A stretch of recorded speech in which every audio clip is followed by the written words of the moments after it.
आज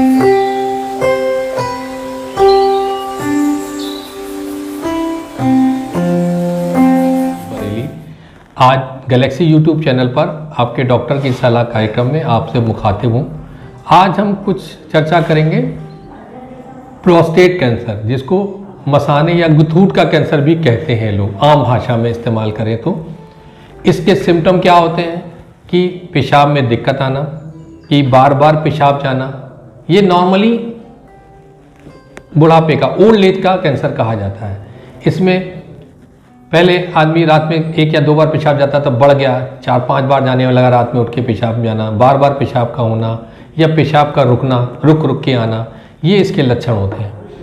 लेकिन ऐसे लक्षण हो तो आप तुरंत अपने डॉक्टर को दिखाएं। डॉक्टर को दिखाएंगे, वो कुछ टेस्ट कराएगा, सिंपल है। कुछ खून की जांचें होती है, इसमें कहते हैं सीरम PSA की एक जांच होती है। दूसरी एक जांच इसमें होती है जो कहते हैं कि टुकड़े की जांच। अगर उनको लगता है सीरम PSA बढ़ा हुआ है तो टुकड़े की जांच की एडवाइस करेगा।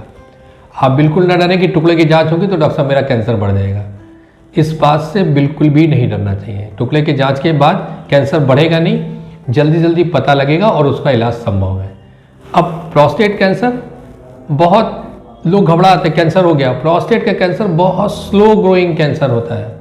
ये इतनी जल्दी नहीं बढ़ता, सालों लगते हैं। लेकिन आदमी ये भी इलाज नहीं कराता कि आज मुझे पता लगा, अरे डॉक्टर साहब 3 साल हो गए, मुझे तो कोई दिक्कत ही नहीं हुई, अब मैं इसका इलाज क्यों कराऊं। मैं आपको फिर बता रहा हूँ, प्रोस्टेट का कैंसर बहुत स्लोली बढ़ता है और ये आपने 2-3 साल वेस्ट कर दिए। अगर इसका इलाज करा लेते तो शायद आप 15 साल जिंदा रहते, और आपने इलाज नहीं कराया तो 3 साल के अब ये इतना बढ़ गया कि अब 3-4 साल ही और जिंदा रह पाएंगे, तो आपने अपनी उम्र घटा ली। डरना नहीं है, इसका इलाज समय पे कराएंगे, लंबे समय तक सही रहेंगे।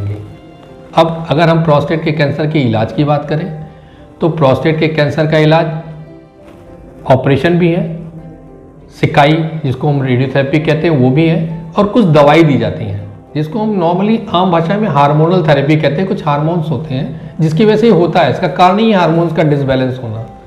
उसमें हम ये कुछ हार्मोन्स देंगे, दवाइयाँ हैं जो कैंसर को कम करती हैं। सर्जरी के साथ ये दिक्कत है कि सर्जरी के बाद थोड़ी दिक्कतें ज़्यादा आती, क्योंकि सर्जरी इसकी बहुत बड़ी होती है। तो बिना सर्जरी के भी इसका इलाज संभव है, जिसको हम सिकाई और रेडियोथेरेपी से पूरी तरह से सही कर सकते हैं। इसकी सिकाई है, रेडियोथेरेपी कुछ तैयारी होती है, सिकाई करी जाती है कुछ समय तक, 6 से 7 हफ्ते तक इसकी सिकाई होती है। सिकाई मतलब रेडियोथेरेपी, आम भाषा में हम इस्तेमाल करते हैं सिकाई का वर्ड, लेकिन इसको हम अगर हम डॉक्टरी भाषा में बोले तो हम रेडिएशन कहते हैं। रेडियोथेरेपी से ट्रीटमेंट होगा और ये प्रोस्टेट का कैंसर पूरी तरह सही हो जाएगा।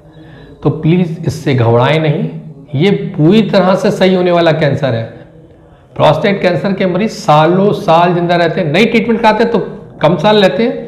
तो चूँकि लोगों में मिथ है, दूसरे रिश्तेदार नातेदार बता देते हैं, अरे उसको भी तो हुआ था, वो तो 6 साल से उसने कोई इलाज नहीं कराया, वो तो सही चल रहा है, तो आपने उसको छोड़ दिया। लेकिन उसको इस तरह से मिसगाइड नहीं हुई है, उसका इलाज करा लीजिए। वो 6 साल नहीं, आप 16 साल जिंदा रहेंगे, कुछ नहीं होगा।